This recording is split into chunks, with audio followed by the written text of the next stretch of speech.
คือหลายคนน่ะถามว่าหลังจากประเทศเปิดเนี่ยยาซีนจะไปไหนคือผมคิดถึงมากบรรยากาศที่ตัวเองตะลอนคนเดียวผมจะไปใช้หมดเจาะลึกร้านSix Toy แล้วผมจะไปประเทศไหนบ้างดีจ้ะตัวเองคลิปนี้นะผมไม่ได้เตรียมตัวอะไรเลยเพราะอยากจะพูดมาจากหัวใจคือหลายคนถามว่าหลังจากประเทศเปิดเนี่ยยาซีนจะไปไหนโอ้โหคำถามนี้ผมได้ยินบ่อยมากแล้วทุกๆครั้งที่ได้ยินมันแบบคือผมคิดถึงมากบรรยากาศที่ตัวเองตะลอนคนเดียวถือโกโปรแค่ตัวเดียวกับไมค์เนี่ยแล้วไปถ่ายทำแบบวิถีชีวิตจริงๆให้เพื่อนๆเนี่ยผมคิดถึงชีวิตนั้นมากๆทุกคนเห็นปะแบบนี้ผมไม่ได้เติมเต็มมานานมากแล้วนะนี่ก็เป็นประเทศที่ผมได้เคยไปต่างๆนานาจริงๆมันก็มีอีกประเทศอะไรที่ผมได้ไปแต่ไม่ได้เขียนแต่บางทีมันก็เล็กมากๆจนแบบมันดูเหมือนไม่ได้เห็นไหมเนี่ยที่จริงจีนผมก็ไปแล้วเนี่ยเพราะผมไปเรียนอยู่แต่ว่าเนาะตัวเองก็ยังไม่ได้ไปเขียนอะไรเลยจดอะไรเลยคือผมไม่ได้ไปแตะไม่ได้ไปขีดสิ่งนี้มันนานมากแล้วมันเป็นแบบที่นักแบ็คแพคเกอร์ส่วนใหญ่จะมีกันไปทีครั้งนึงก็ขูดครั้งนึงให้มันรู้ว่าเราไปมาแล้วอะไรอย่างเงี้ยนะถ้าถามผมว่าประเทศไหนที่ผมจะไปหลังจากนี้นะมันลำบากใจที่จะตอบเพราะว่ามันอยู่ที่หลายๆปัจจัยผมได้ข่าวคร่าวๆว่าประเทศบางประเทศเนี่ยจะเปิดประมาณเดือน5เดือน6จริงแท้แน่นอนในนี้ต้องรอทางรัฐบาลเขาประกาศอีกครั้งหนึ่งเนาะทางญี่ปุ่นได้คาดเดาเมื่อปีที่แล้วว่าเขาจะพยายามบุกรุกเต็มที่เพื่อให้เดือนเมษาเนี่ยวีซ่านักท่องเที่ยวสามารถใช้งานได้คือเราจะไปเที่ยวที่ญี่ปุ่นได้เนาะอันนี้เราต้องดูสถานการณ์อีกแต่ตอนนี้นะทุกคนหลายๆประเทศก็เริ่มแจกจ่ายวัคซีนแล้วเมื่อประเทศเปิดแล้วก็แสดงว่ามาตรการหลายๆอย่างก็น่าจะอะไรง่ายขึ้นแล้วแต่ละประเทศเขาก็ต้องการนักท่องเที่ยวอยู่แล้วเพราะว่าโอ้โหรายได้ประเทศมันหายไปเยอะเลยแล้ว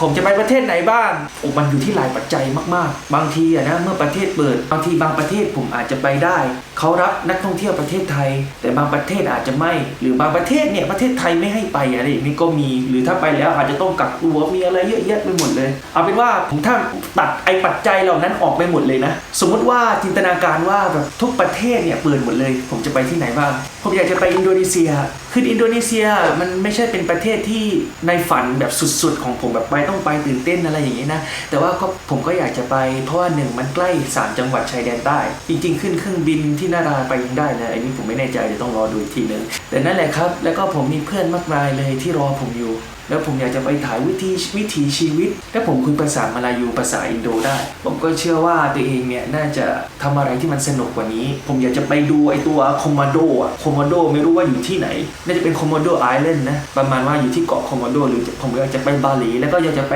นอนบ้านเพื่อนไปใช้วิถีชีวิตว่านั่นน่ะไม่ตื่นเช้ามันทำยังไง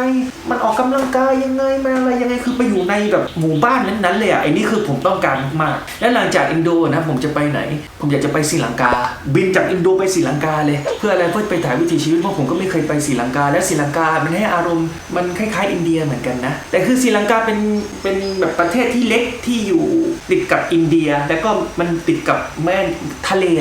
ติดกับทะเลอันดามันเนาะมันทำให้มันมีอะไรหลายอย่างที่มันความเป็นเสน่ห์ของมันนะแล้วอาหารทะเลอะไรก็ถูกก็เฟรชแล้วถ้าศรีลังกาผมจะไปอินเดียด้วยไหมเนี่ยเดี๋ยวก็ต้องดูแต่ใจก็อยากไปนะเพราะอยากจะไปเยี่ยมเพื่อนๆของผมที่อยู่มันจะมีครอบครัวหนึ่งครอบครัวคารที่อยู่ที่เมืองราชสถานน่าจะจำไม่ผิดใช่ผมอยากจะไปคิดถึงเขามากแล้วถ้าผมไปผมก็อาจจะไปมุมไบแล้วก็อยากจะไปฝึกโยคะนั่งสมาธิอะไรผมชอบมากใจมันสงบและหลังจากนั้นปากีสถานผมอาจจะไปด้วยแต่ปากีสถานกับอินเดียเนี่ยเขาไม่ค่อยนั้นกันบางทีผมต้องไปศึกษาเรื่องส่วนนี้นิดนึงนะกลัวจะไปแล้วจะมีปัญหาแต่ผมมองศรีลังกาปากีสถานอินเดียมันก็ยังคงเป็นวัฒนธรรมที่มันใกล้เคียงกันแน่นอนมันแตกต่างแต่ว่ามันก็คงใกล้เคียงกันอยู่และประเทศที่ผมอยากจะไปอีกคือเอาง่ายๆประเทศที่ผมอยากจะไปมากๆที่สุดหลังจากประเทศทุกอย่างเปิดนะก็คือญี่ปุ่นแต่ผมไม่อยากจะบินไปญี่ปุ่นเลยผมอยากจะไปประเทศเก็บก่อนใกล้ๆเคียงแล้วก็ค่อยไปทำเป็นญี่ปุ่นแต่พอญี่ปุ่นเสร็จผมก็จะไปเกาหลีเพราะว่าผมจะไปเจอเพื่อนผมที่เดกูเพื่อนที่เคยเรียนภาษาจีนด้วยกันจริงๆที่ญี่ปุ่นขอให้ได้ไปเถอะ ผมจะทำอะไรหลายอย่างเลยผมต้องดูได้ว่าตอนนั้นมันอยู่ช่วงฤดูอะไรผมจะไปใช้ให้หมดเจาะลึกร้านเซ็กส์ทอยไปเจาะลึกหมู่บ้านที่แบบมันอัดอั้นหนักตอนนี้คือผมไปต่างประเทศไม่ได้ปีครึ่งแล้วอะแล้วมันอัดอั้นมากๆผมอยากจะไประบายแล้วผมก็จะไปโซ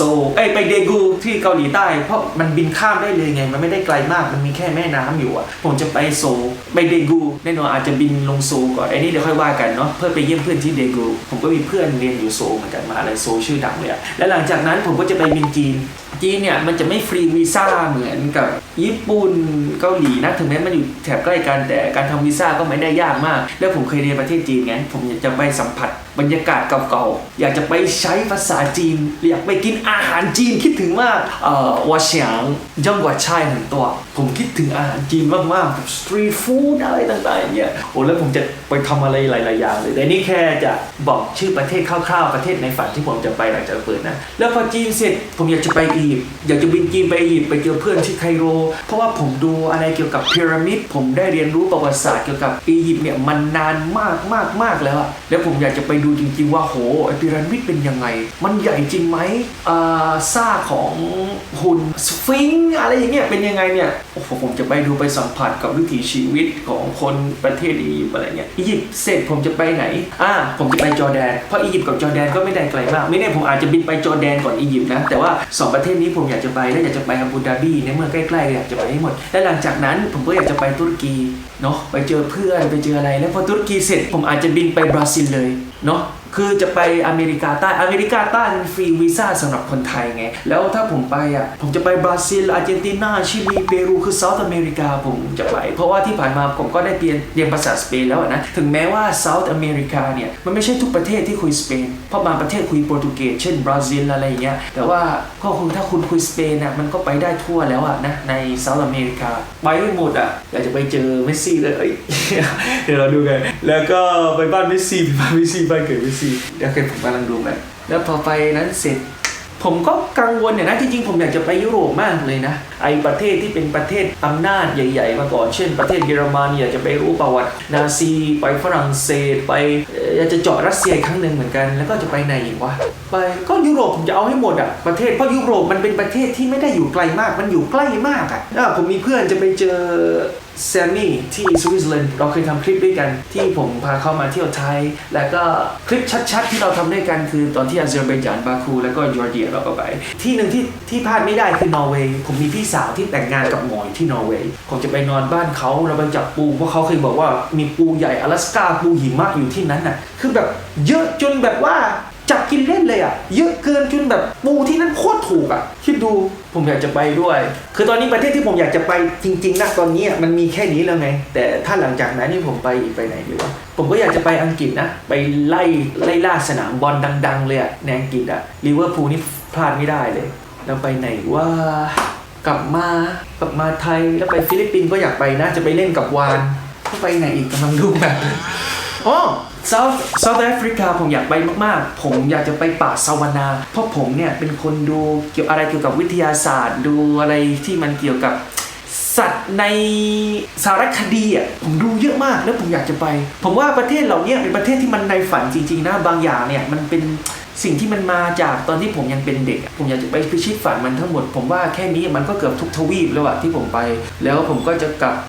มาอยู่ที่บ้านสร้างบ้านสร้างโน่นสร้างนี่มีครอบครัวอะไรก็ว่ากันไปแต่ชีวิตการท่องเที่ยวของผมมันคงไม่หยุดแค่นี้แต่ผมรู้แค่ว่าผมอยากจะไปทุกทวีปไปสัมผัสเยอะที่สุดเท่าที่เยอะได้แล้วผมก็จะกลับมาบ้านมาทำอะไรสักอย่างแล้วหลังจากมาสร้างรากฐานอะไรหลังจากนั้นผมก็จะพาครอบครัวตัวเองไปอีกครั้งหนึ่งใช่ปะถามว่าอยากจะไปไหนอีกจริงๆบางประเทศที่ผมไปแล้วผมก็อยากจะไปเจาะลึกอีกนะเพราะบางประเทศเช่นรัสเซียผมไปที่ไหนผมไปคาซานไปมอสโกไปเซนต์ปีเตอร์สเบิร์กแต่จริงๆรัสเซียมันมีเยอะมากมันมีหมู่บ้านเขาเรียกว่าหมู่บ้านเกี่ยวกับนิวเคลียร์มีสารเคมีอะไรสมัยสเตลินอะไรอย่างเงี้ยมันมีเยอะผมอยากจะไปมากๆไปสัมผัสให้หมดเลยจีนก็อยากจะไปจีนมันกว้างมากผม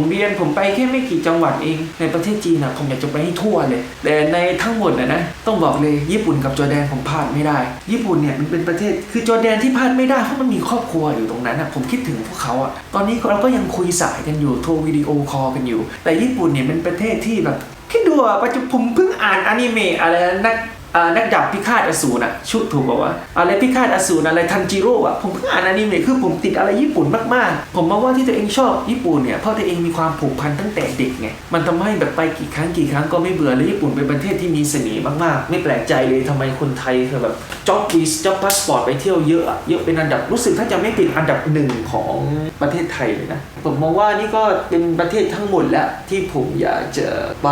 ที่ผมเอียงข้างอย่างเงี้ยไม่ใช่อะไรนะกำลังดูแบบมันติดอยู่ที่ผนังจริงๆแอฟริกาผมก็อยากจะไปเจาะลึกนะกาหน้าอะไรโมซัมบิกอะไรอย่างงี้ผมมีเพื่อนอยู่อยากจะไปมากๆอเมริกาก็อยากไปนะเพราะว่าเราก็ต้องยอมรับว่าเราดูหนังฮอลลีวูดดูอะไรฟังเพลงอเมริกาตามติดแรปเปอร์อเมริกาถึงแม้ว่าผมไม่ใช่สายแรปเปอร์ก็ตามแต่ก็ฟังคือเราดูหนังอะไรที่มันมาจากอเมริกาเยอะผมก็อยากจะไปแต่อเมริกาเนี่ยมันจะยากหน่อยสำหรับคนที่ไม่ได้มาจากครอบครัวที่ร่ำรวยแบบผมคือวีซ่าอะไรมันยากไงแล้วผมก็คิดนะว่าเฮ้ยถ้าตัวเองมีเงินอะไรการทำวีซ่าก็คงไม่ยากเท่าไหร่นะประเทศนี้ก็อยากจะไปเรื่องมองโกเลียเนี่ยอยากจะไปดูพวกสกีหิมะนี่ก็เป็นประเทศที่ผมอยากจะไปคิดสดมาจากหัวใจไม่ได้เตรียมชื่อประเทศไม่ได้เตรียมเหตุผลไม่ได้เตรียมข้อมูลอะไรมาก่อนคือพูดแบบจากใจจริงๆอ่ะผมเชื่อนะว่าวันนั้นอ่ะ Yes and Go จะกลับมาเหมือนเดิมความสนุกของผมจะเป็นเหมือนเดิมถ้าถามว่าตอนนี้ผมสนุกไหมในการทำคลิปผมก็สนุกแต่มันไม่เหมือนก่อนนะเมื่อก่อนมันสนุกมากที่ผมมีแค่โปรเดียวไปทักทายเพื่อนต่างชาติไปเจออะไรใหม่ๆเจอสิ่งใหม่ๆคิดถึงชีวิตอย่างนั้นมากเลยนะและอยากจะไปอีกอ่ะผมว่าเร็วๆนี้ละเราอยู่กับไวรัสมาปีกว่าแล้วผู้คนก็ตระหนักถึงแล้วล่ะว่า social distancing เป็นยังไงไวรัสนี้มันอันตรายยังไงมีวิธีการรักษายังไงและหลายประเทศก็เริ่มเร่งเกี่ยวกับวัคซีนถูกต้องไหมผมเชื่อว่าเร็วๆนี้เมื่อทุกประเทศหลายๆประเทศได้แจกจ่ายเนี่ยผมว่ามันก็มีต้องเปิดแหละมันไม่เปิดไม่ได้แต่เปิดที่เนี่ยผมก็เชื่อนะมันคงไม่เปิดทีเดียว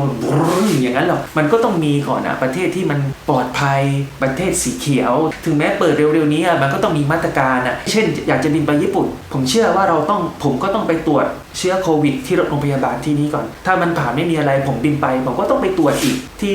ญี่ปุ่นถ้าไม่มีอะไรผมก็ไปเลยแต่ถ้ามีอะไรผมติดไวรัสแค่โดนกักตัวแต่ผมว่ามันคงไม่มีปัญหาอะไรหลายคนอาจจะสงสัยนะเมื่อก่อนผมก็รู้สึกเฮ้ยถ้ากูเป็นไวรัสโดนกักตัวแล้วค่ารักษาพยาบาลจะจ่ายที่ไหนวะหูยต่างประเทศผมไม่รู้ไงค่ารักษาพยาบาลแพงหรือถูกแต่คือนักท่องเที่ยวเนี่ยมันจะมีประกันสุขภาพของนักท่องเที่ยวเราสามารถใช้เงินของประกันตรงนี้ในการรักษาได้แต่ผมก็ไม่อยากจะเป็นหรอกเนาะ แล้วเจอกันเร็วๆนี้กับ Yes I Go ที่มันเป็น Yes I Go เหมือนเดิมเราไม่ไหวแล้วเจอกันใหม่ครับบายคิดถึงว่ะคิดถึงเลย